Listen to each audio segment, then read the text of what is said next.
All right, there comes a time in every campaign when the press describes a candidate's spouse as a secret weapon, as if we never had any knowledge that the candidate was married or to whom.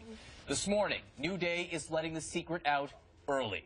Kelley is the wife of Senator Rand Paul, and she could be the next First Lady. She also happens to be the author of a new book. It's called True and Constant Friends, Love and Inspiration from Our Grandmothers, Mothers, and Friends. Here to discuss all of that and her husband's place in the 2016 Republican field, Senator Rand Paul's wife.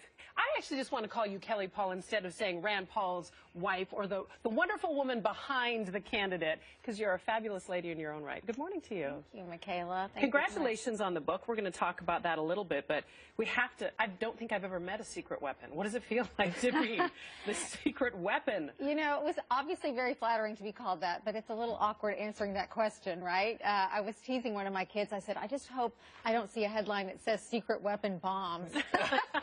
So, you know, when I read about you, when I see your book, I'm like, I know this marriage. I mean, this marriage seems very familiar to me. I mean, he moves to Kentucky because of you. He changes his name from Randy to Rand, essentially, because of you. But at the same time, you know, he goes ahead and runs for president, even though perhaps maybe you're not so into it. It has this incredible give and take that I think a lot of us can identify with. Yeah, it's, you know, like any marriage, we both support each other 100%, but there's give and take, and it was a process for me to get used to the media spotlight. I mean, we spent 20 years in a small town, and we still live in Bowling Green, Kentucky, and it's, you know, a very comfortable life as a small town doctor, and then suddenly being sort of thrust into this media glare was, you know, a bit of a challenge for me 4 years ago. Well, and I want to ask you about that, because it's not every marriage, as John was alluding to in his own marriage and any relationship, you encounter, right, whether it's an illness or elderly parents or whatever.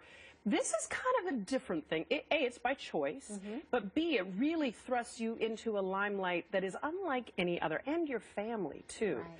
What were the discussions leading up to? Was it sort of, let's make a list? How did you guys come to the decision together? You know, I'm a big list maker, so I actually did attempt that with Rand. I'm like, let's do the pros and cons, and that's not really his personality. So he's like, oh, come on, do we really have to write them down? Don't we know what they are? You know, I wouldn't say there was one moment that, you know, I really came around to the idea. This has obviously been a while coming. The last year we've talked a lot. You know, every time our college sons were home, I would try to make sure that, like, I talked to them one-on-one, Rand talked to them one-on-one. How do they feel about it all? You know, they are excited about it. They're really proud of their dad, and I will say I think it's a great example for them in life to really be bold enough to withstand criticism and to put yourself out there for what you believe, and I'm really proud of Rand for that, and I think he does set a good example for our boys. Let's talk about criticism, because he's, been in the race for all of, 10 days? And already dealing with his share as a candidate right now.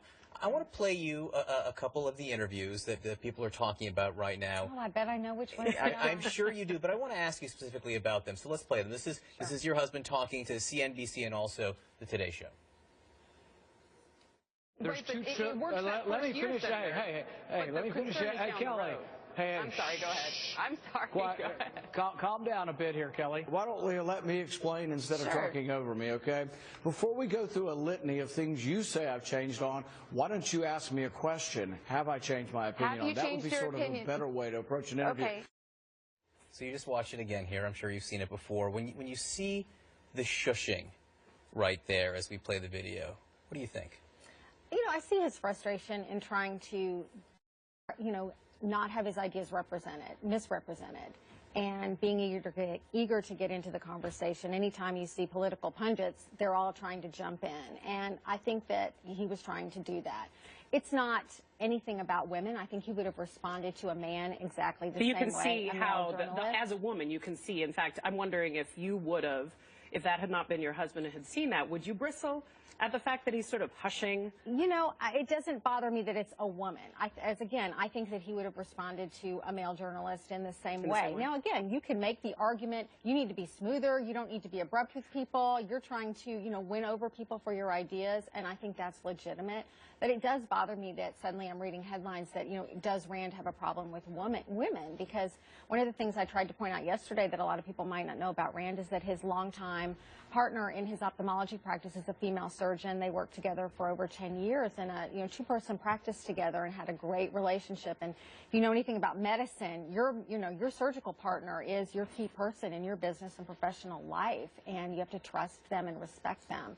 And she's a big supporter of his still. So his entire career has been working with strong women. I'm a strong woman. His family is filled with really incredible role models. I don't know if you read the foreword of my book, but he writes a lot about his grandmother and his mother. Both of your grandmothers. I sort of want to talk remarkable about right that. here. It's really kind of a beautiful book. I was sharing with you beforehand. I'm the beneficiary of some strong females and a lot of strong women in my family and in my circle. Why did you decide to write this book, and why did you write it now? Do you think maybe it was one of those things that you're thinking, look, I know what's coming ahead, and I'm going to lean on these women in my life? Well, you know, when you talk about politics and life bringing you some unexpected things, in many ways, politics did bring this to me, because right after Rand was elected, I was asked to give speeches, you know, around the state in Kentucky. And I really wasn't comfortable with political issue speeches. I wanted to write about the person that embodied the American spirit for me. And for me, that was immediately my grandmother. She had a profound influence on me as a young girl. And she had this incredible optimism and work ethic, and she was a larger-than-life personality. And so for me, I had these strong memories. But as I grew older, and my mom started sharing with me just how difficult my grandmother's life was, coming to this country at age 19 with just a little bit of money sewn into her clothes. I mean, she was an Irish immigrant. She was the daughter of an invalid who had been gassed by the Germans in World War I, and her family had no money. She had to quit school at 12 years old to go to work, and her aunt saved enough money to bring her to the United States, and she started working as a live-in maid for the founders of the Saks Fifth Avenue stores. Wow.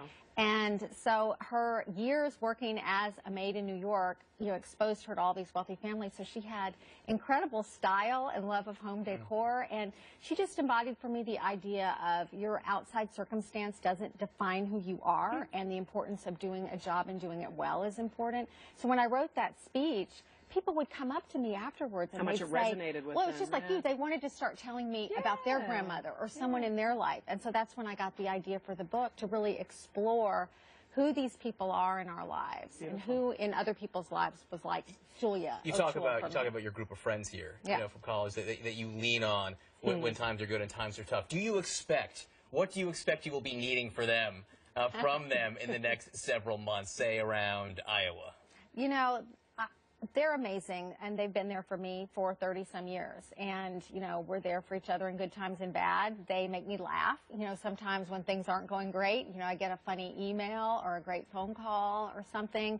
They're here to celebrate with me. They're all coming to New York next week. We're doing a big book launch party, and they're all coming in, which is going to be an amazing experience to be together and celebrate the book. Have you had a conversation with them? Because, I mean, potentially, we're sitting here talking to someone who potentially could be the First Lady of the United States. They're all thinking Lincoln better, right? Have you had that conversation, or have they brought it up with you about what that will look like and how that will impact your relationship and your friendships with them? You know, I don't know if they're thinking that. I'm certainly not. I'm still a little stunned that we've started on this journey, and I consider it a marathon. You might want to have that conversation with your girls. You know, we've had some laughs over just the improbability of things and the improbability of life in many ways. This is certainly not something that I ever expected for myself, and I don't think they expected for me. I don't want to let you go. We asked about, you know, some of the troubles your husband has had in the campaign so far. He's also had some successes, but there is a big, I think, scandal arising right now, a revelation in a CNN interview, and I need some explanation here. He cuts his own hair? He's a senator. This man is a U.S. senator, and he cuts his own hair? It's terrible. I know. He does. You might have picked up, he's a little bit of an impatient person with things. Is that what this is about? It's not frugality? No, it is not frugality. It's just he doesn't really like to make appointments for things. And so, yeah, routinely, you know, he has very curly hair, and I'll go in the bathroom, and he's just sort of standing there kind of giving it just sort of a little go around the top. He does have nice hair. You know, a lot of people give me grief about his hair, but I think he has great hair. What about the mock turtlenecks? Do they give you grief about that? Yeah, people give him... You've struggled with that a It little bit, wasn't my favorite look for him, but, Yeah. you know, you just have to let him be who he is. Absolutely. I thought Cuomo was the only guy who cut his own hair. But now... Look at the face. I mean, oh, my goodness. The face right there. Well, Kelley, it is really a delight to have you here with us. And I can imagine this is a bit of a mind-bending experience for you, all of it. The two of you with your children, potentially, you know, looking